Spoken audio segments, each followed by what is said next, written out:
మల్కాజ్గిరి నూతన ఎంపీ ఈటల రాజేందర్ మీడియాతో మాట్లాడుతున్నారు. ఇప్పుడు లైవ్ చూద్దాం. మొన్న ఏర్పడ్డ ప్రభుత్వం రేవంత్ రెడ్డి గారి ప్రభుత్వం అనేక హామీలు ఇచ్చింది. ఇవాళ మేము ప్రతిపక్షంలో ఉన్నాం.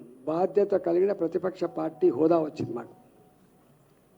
కాబట్టి ఇవాళ దాదాపు 8 మంది పార్లమెంట్ సభ్యులమంటే 30% ఓట్లు అంటే మాకు ఒక పెద్ద రెస్పాన్సిబిలిటీ వచ్చింది. కాబట్టి రేవంత్ రెడ్డి గారి ప్రభుత్వం ఏ హామీలైతే ఆనాడు మేనిఫెస్టోలో రాసిందో, ప్రజాక్షేత్రంలో చెప్పబడ్డావో 6 నెలలు గడిచిపోయింది.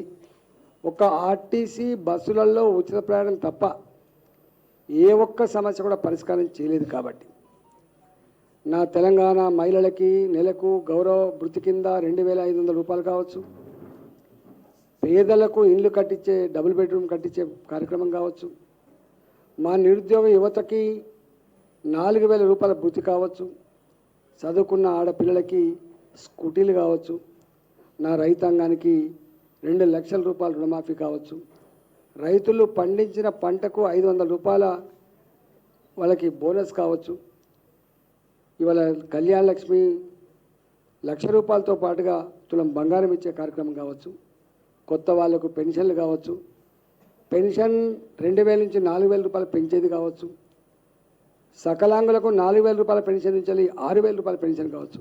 ఇట్లా 6 గ్యారంటీల పేరిట 66 హామీల పేరిట 420 రకాల పనులు చేస్తామని చెప్పి హామీ ఇచ్చింది. కాబట్టి ప్రజల మధ్యలో ప్రజాక్షేత్రంలో ఈ సమస్య ఈ హామీలన్నీ కూడా అమలు కోసం ప్రజలతో పాటుగా ఇవాళ ప్రభుత్వం మీద ఒత్తిడి తెస్తాం, అవసరమైతే పోరాటం చేస్తాం.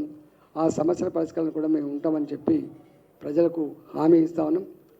మీకు తెలుసు, భారతీయ జనతా పార్టీ అనిత్యం ప్రజలలో ఉండి ప్రజల సమస్యల మీద పోరాటం చేసే పార్టీ. కాబట్టి ఇవాళ ఇంతమంది ఎంపీలు గెలిపించినప్పుడు డెఫినెట్గా ఇవాళ ఆ కార్యక్రమాన్ని కూడా పూర్తి చేస్తామని చెప్పి మనం చేస్తున్నాం.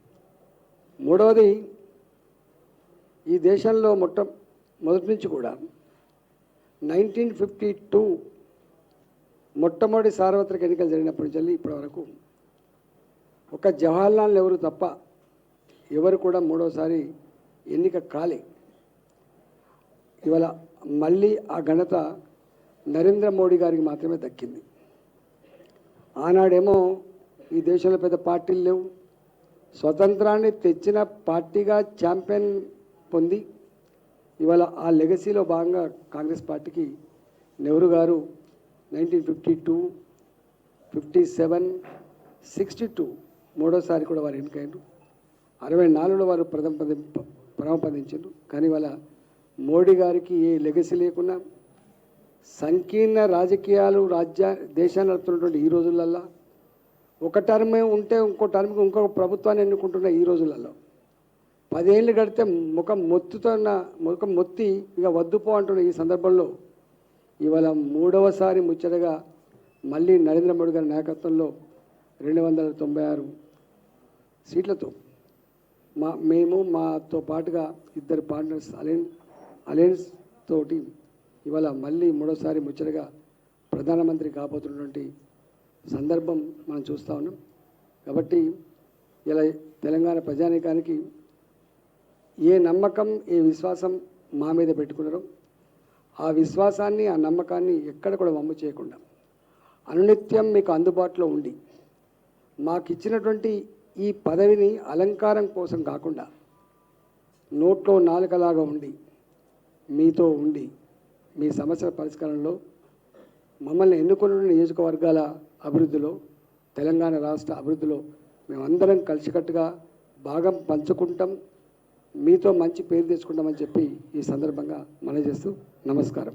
2 విషయాలు. అబ్కీ బార్ 400 పార్, ఫిర్ ఏక్ బార్ మోడీ సర్కార్. ఈ 2 నినాదాలు ఇచ్చింది భారతీయ జనతా పార్టీ కాదు, మా నాయకులు కాదు. ఈ నినాదం ఇచ్చింది 10 సంవత్సరాలుగా నరేంద్ర మోడీ గారి పరిపాలన చూసిన తర్వాత నచ్చి మెచ్చి